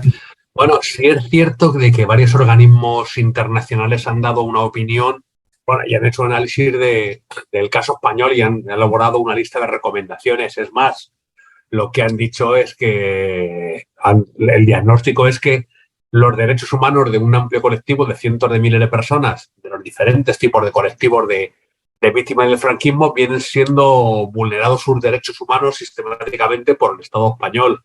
Yo creo que el caso más claro es cuando vino el relator Pablo de Grey a España y se elaboró un informe. Tengo problemas de conexión. Vamos a ver. Y luego el Comité de Desapariciones Forzadas. ¿Me estáis oyendo bien? Sí, sí. Sí, vale. Pues se elaboró un informe que fue aprobado por el Comité de Derechos Humanos de Naciones Unidas en el año 2014. Ha habido otros organismos internacionales, Consejo de Europa y algunos otros, que han elaborado informes sobre el caso español y han dado instrucciones como tiene que hacerse. Pero la doctrina jurídica central de la justicia española es que la justicia española y el ordenamiento jurídico interno está por encima del derecho penal internacional, ¿no? Es el caso, por ejemplo, un caso muy ejemplar en la sentencia por la cual se absolvió al juez Baltasar Garzón el año 2012. La justicia le absolvió del caso de los crímenes del franquismo, pero lo que venía al final a decir la justicia, aparte de amenazar al resto de los jueces que intentasen abrir una causa contra el franquismo, venían a decir que el ordenamiento español interno estaba por encima del derecho internacional, que había ley de amnistía y que no existían en España los crímenes contra la humanidad, como he contado antes de 2004. Eso sigue funcionando así, incluso vulnerando la propia Constitución española, que dice que cada vez que España ratifica un convenio, un acuerdo internacional, que eso tiene que pasar automáticamente al ordenamiento interno. El truco consiste en que no lo escriben. O sea, teóricamente lo ratifican, pero luego no pasa a modificar el Código Penal ni nada parecido, ¿no? Y eso se queda ahí en el limbo, ¿no? El caso es así. Hace una semana ha habido una sentencia sobre un caso de un dirigente nacionalista gallego que fue quemado por la policía en el año 1975. Se presentó una denuncia en lo cual creo que por crímenes contra la humanidad, utilizando la nueva ley de memoria recién aprobada como causa de prueba, puesto que pone en uno de los artículos había una recomendación a los jueces de que tienen que aplicar en todos estos casos el derecho internacional. Bueno, pues como digo, esta misma semana pasada, la respuesta por parte de la jueza de instrucción que llevaba el tema ha dicho que la ley de memoria histórica es inviable para el tema del acceso a la justicia de víctimas del franquismo. O sea que seguimos en este tema y no se ha avanzado nada en este asunto. Y como digo, sí hay documentos internacionales, hay recomendaciones y una denuncia internacional al caso español, pero o sea, el Estado español, como digo, el pilar, el sistema, el modelo español de impunidad, como definen algunos organismos internacionales, es un pilar central del régimen del año 1978. Gracias.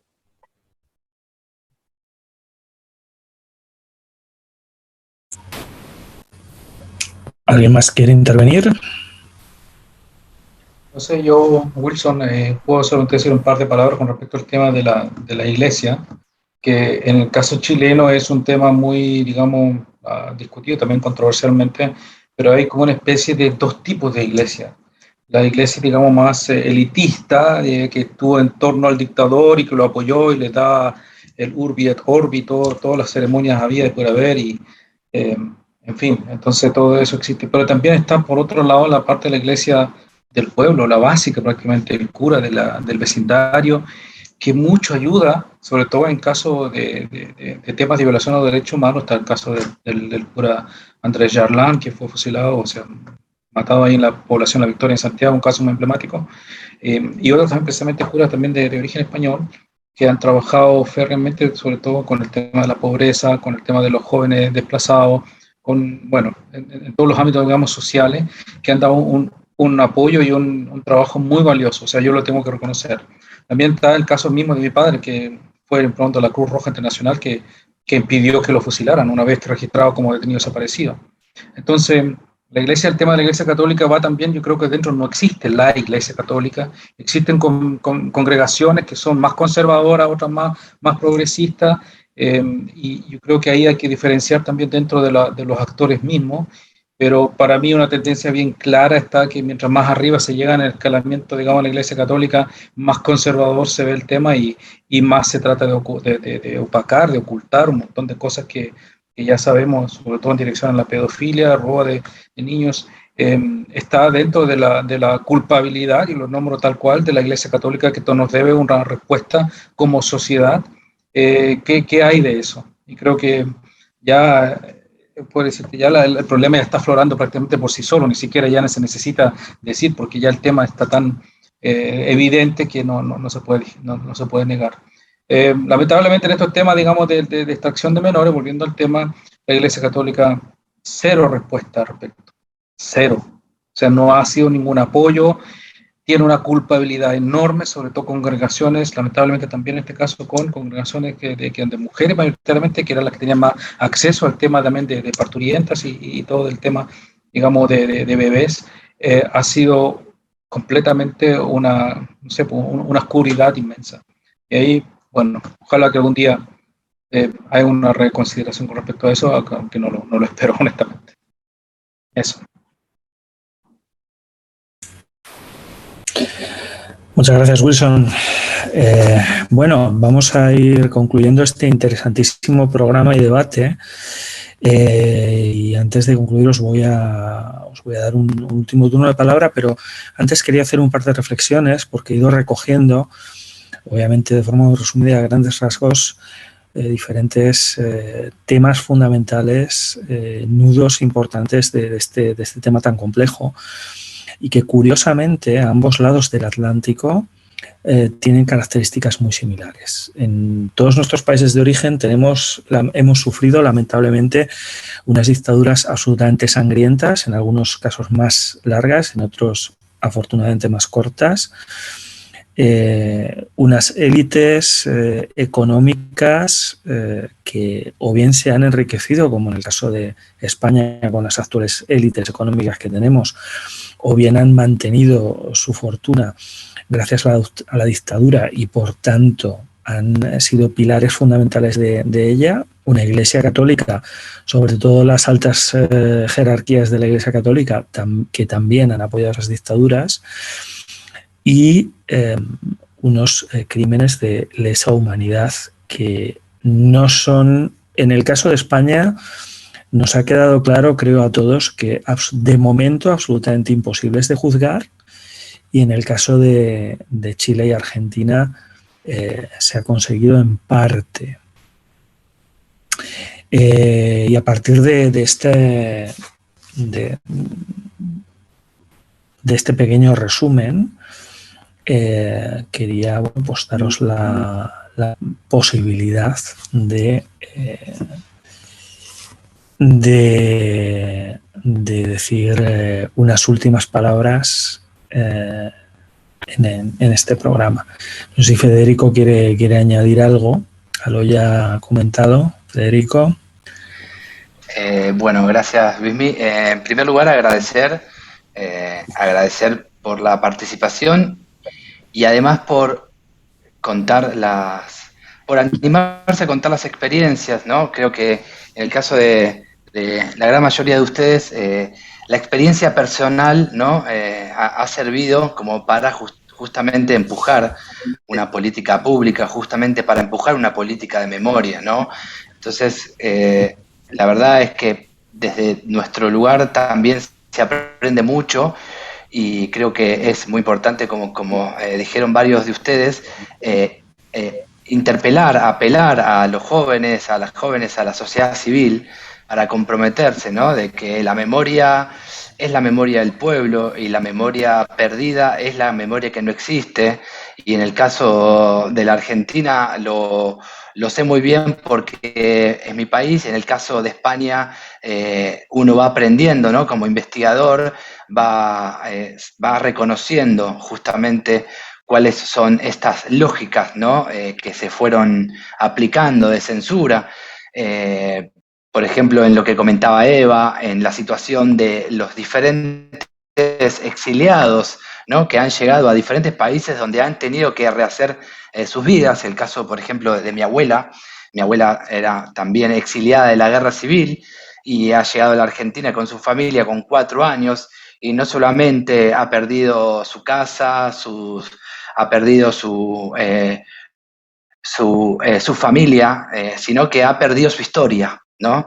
Entonces es ahí donde yo me permito pensar cuán importante es apelar a la memoria, cuán importante es apelar a estas nuevas generaciones para que reconozcan. Así que agradezco muchísimo haber escuchado el testimonio de lo que fuimos aprendiendo hoy. Y bueno, Luis, si te parece, le damos la palabra a los expositores y a las expositoras para hacer un cierre en lo que quieran decir libremente.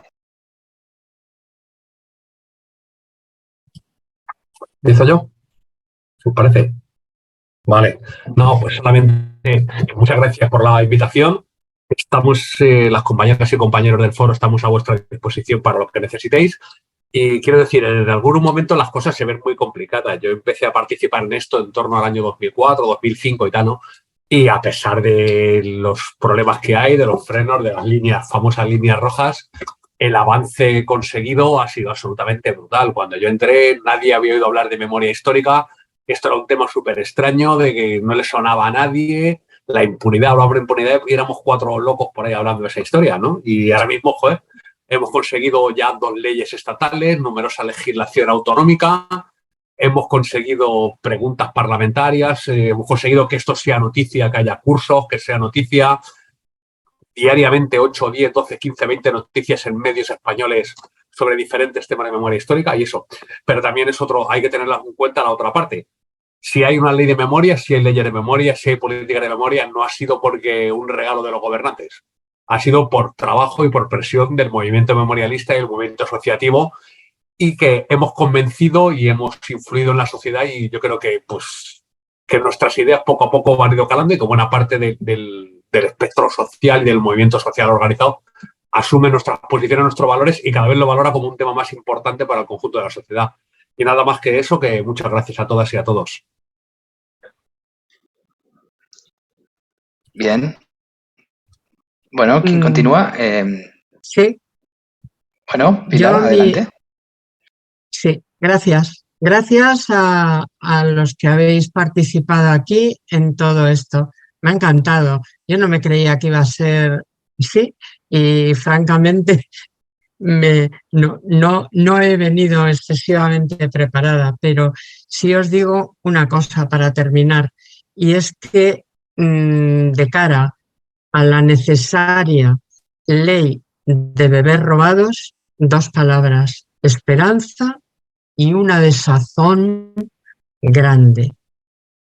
Nada más. Gracias.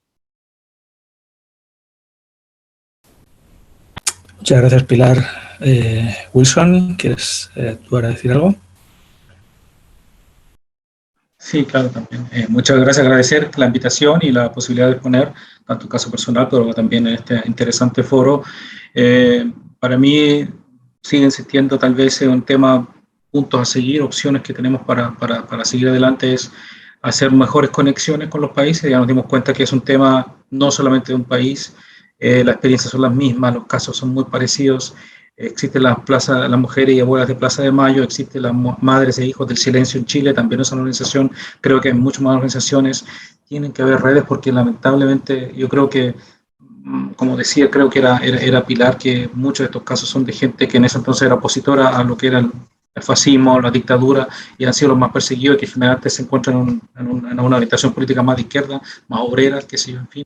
Yo creo que ahí es más fácil incluso, no sé si será fácil, pero son afinidades, digamos, ideológicas que a lo mejor facilitan también el intercambio y poder hacer un lazo más cercano e intercambiar para que no cada país se busque por su solo y haga todo el mismo esfuerzo y aprender mutuamente de esto.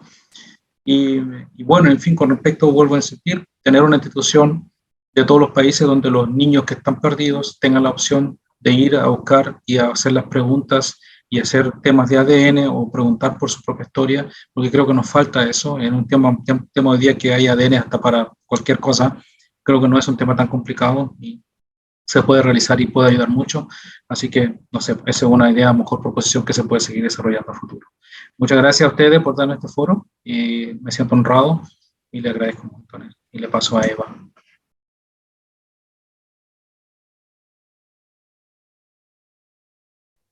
Pues a mí, sobre todo, agradecimiento profundo a los testimonios de Pilar y de Wilson, que son testimonios en primera persona. Y realmente se aprecia muchísimo. Y nuestra responsabilidad, si puede ser mayor, de seguir trabajando en la recuperación de la memoria y que esta memoria se conozca en España, porque los jóvenes, los niños no aprenden esto en el colegio. Hay una parte de la historia de España que se ha quedado una fuera con el exilio y otra de la represión franquista tan terrorífica que fue, no se conoce. Hoy día no se conoce. Se hacen preguntas y nadie sabe qué pasó hace tan poquito tiempo. Entonces, bueno, muchísimas gracias a todos. Bueno, Eva, muchísimas gracias. Esto ha sido una charla sobre memoria histórica y bebés robados. en el canal de Twitch de Diáspora Española. Contamos con las intervenciones de Arturo Peinado, presidente de la Federación Estatal de Foros por la Memoria, de Pilar Navarro Rico, madre de 2 hijas, una de las cuales fue apropiada y miembro de la asociación Todos los Niños Robados Son También Mis Niños. También contamos con la participación de Wilson Maluenda, que es sobreviviente y luchador de la dictadura de Pinochet y que tiene una hermana menor desaparecida.